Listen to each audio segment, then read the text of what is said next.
حضور علیہ السلام کے دوسرے خلیفہ حضور علیہ السلام کی زوجہ کے والد حضور علیہ السلام کی مراد حضرت عمر بن خطاب رضی اللہ تعالیٰ عنہ کا یوم شہادت مناتے ہیں۔ خلیفہ دوم امیر المؤمنین عمر بن خطاب رضی اللہ تعالیٰ عنہ کی کنیت ابو حفص اور لقب فاروق اعظم ہے۔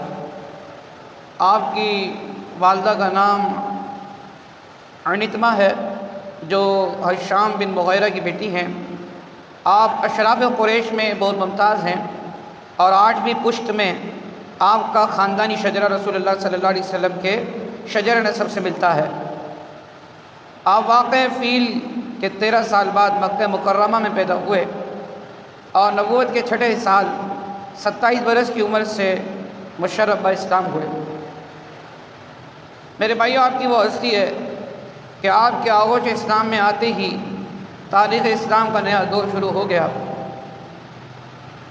اس وقت تک 39 لوگ مسلمان ہوئے اور سیدنا فاروق اعظم رضی اللہ تعالی عنہ نے جب اسلام قبول کیا تو 40 کا عدد پورا ہوا۔ عبداللہ بن مسعود رضی اللہ تعالی عنہ فرماتے ہیں فَلَمَّا أَسْلَمَ عُمَرُ قَاتَلَ قُرَيْشَ حَتَّى صَلَّى عِنْدَ الْقَعْبَةِ وَصَلَّيْنَا مَعَهُ کہ حضرت عمر رضی اللہ تعالی عنہ اسلام لائے تو قریش سے لڑے، یہاں تک کہ انہوں نے حرم کعبہ میں نماز پڑھی اور ہم لوگوں نے بھی ان کے ساتھ نماز ادا کی۔ اس سے قبل مسلمان چھپ چھپ کر عبادت کیا کرتے تھے، لیکن جب فاروق اعظم رضی اللہ تعالی عنہ نے اسلام قبول کیا تو مسلمانوں نے کھل کر عبادت کی۔ یاد رہے، آپ سابقین اولین اور خلفۂ راشدین میں بڑی عظیم الشان خصوصیات کے جامع ہیں، بیعت رضوان میں شامل ہوئے اور عشر مبشرہ یعنی ان 10 خوش نصیب صحابہ اکرام میں آپ کا شمار ہے جن کو رسول اللہ صلی اللہ علیہ وسلم نے ایک ساتھ جنتی ہونے کی بشارت دی۔ صحابہ اکرام کے کبار علماء زیادہ میں بھی آپ بہت ہی خصوصی امتیاز کے ساتھ ممتاز ہیں۔ کئی احادیث آپ سے مروی ہیں اور آپ کے فتاویٰ شرعی فیصلوں کا ایک عظیم مجموعہ ہے جو فقہ اسلامی کا نہایت قیمتی ذخیرہ اور بہترین عملی سرمایہ ہے۔ آپ کے فضائل و مناقب کا کیا کہنا، قرآن کریم کی بہت سی آیات بینات آپ کے فضائل و کمالات کے بارے میں نازل ہوئیں، اور یہاں تک کہ بعض تاریخ دانوں کا بیان ہے کہ قرآن کی تقریباً 20 آیتیں ہیں کہ حضرت عمر نے جو رائے دی تھی اسی کے مطابق نازل ہوئیں۔ چنانچہ آپ کا ایک مشہور لقب الموافق رأیہ للوحی والکتاب بھی ہے، یعنی آپ کی رائے کے مطابق قرآن مجید کی وحی نازل ہوا کرتی تھی کبھی کبھی، اور حدیثوں میں تو آپ کے فضائل اس کثرت سے وارد ہوئے کہ اگر ان کو جمع کیا جائے تو ایک دفتر تیار ہو سکتا ہے۔ چنانچہ فضائل فاروق اعظم کی احادیث میں سے صرف چند احادیث آپ کے سامنے گوش گزار کرتا ہوں۔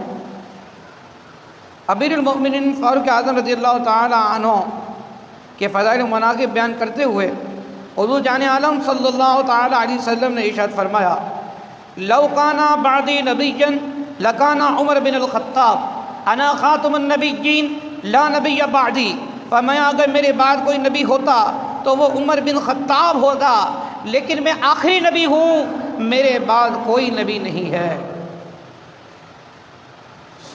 تو نبی علیہ السلام کی زبان حق کے ترجمان سے یہ فضیلت عمر بن خطاب کے لیے وارد ہوئی۔ سبحان اللہ۔ تو ہم بات کر رہے تھے سیدنا فاروق اعظم کے فضائل و مناقب کی، تو ایک تو یہ فضیلت ہے کہ حضور نے فرمایا کہ میرے بعد اگر کوئی نبی ہوتا تو وہ عمر ہوتے، اور مشکوٰۃ شریف کی حدیث مبارکہ ہے کہ حضور جان عالم صلی اللہ علیہ وسلم نے ارشاد فرمایا ان اللہ جعل الحق علی لسان عمر، فرمایا اللہ تعالیٰ نے حق کو حضرت عمر کی زبان پر جاری کر دیا ہے، یعنی عمر بولتے ہیں تو حق بولتے ہیں۔ اللہ اکبر کبیرہ۔ تو یہ مقام و مرتبہ، اللہ اکبر، اور ان کی زبان صداقت نشان میں کبھی بھی باطل کا گزر ہو ہی نہیں سکتا۔ سبحان اللہ، کیوں نہ ہو؟ کسی نے خوب کہا ہے عظمت انسانیت حق کی رضا جوئی میں، عظمت انسانیت حق کی رضا جوئی میں ہے، اور حق پرستی، حق شناسی اور حق گوئی میں ہے۔ آدمی اگر کوئی مقام و مرتبہ چاہتا ہے نا، آدمی کوئی چاہتا ہے کہ مجھ سے کوئی کارنامہ سر انجام ہو جائے، ٹھیک ہے، تاکہ میں اللہ کی بارگاہ میں سرخرو ہو جاؤں، اس کو چاہیے صرف حق بیان کرے، اس کو چاہیے لوگوں کی پرواہ نہ کرے، صرف حق بات بیان کرا کرے۔ لوگوں کے خوف کی وجہ سے، لوگوں کی لحاظ کی وجہ سے کبھی بھی حق سے روگردانی نہیں کرنی چاہیے، کیونکہ عظمت انسانیت حق کی رضا جوئی میں ہے، حق پرستی، حق شناسی اور حق گوئی میں ہے۔ سمجھ گئے؟ تو حضرت فاروق اعظم کا یہ وصف خفا بنے ہیں۔ 22 جمادی الآخر 13 ہجری میں آپ مسند خلافت پہ متمکن ہوئے، اور یہاں سے ایک اسلامی فتوحات کا مطلب جو ہے باب شروع ہوتا ہے۔ صرف چند مہینے بعد آپ نے لشکر تیار کیے۔ 14 ہجری میں دمشق، حمص، بعلبک، بصرہ، ایلا فتح ہو گئے، اور اسی سال آپ نے لوگوں کو تراویح کی نماز کے لیے جمع فرمایا، یعنی جماعت سے تراویح پڑھنا شروع ہوئے۔ اسی طریقے سے 15 ہجری میں اردن، تبریہ، سلو سے فتح ہوئے، اور اسی سال جنگ یرموک ہوئی اور جنگ قادسیہ ہوئی، اور اسی سال آپ کے حکم سے حضرت سعد بن ابی وقاص رضی اللہ تعالیٰ عنہ نے کوفہ شہر کو آباد کیا۔ اسی سال آپ نے مجاہدین کی تنخواہیں مقرر کی اور جاگیریں عطا کی۔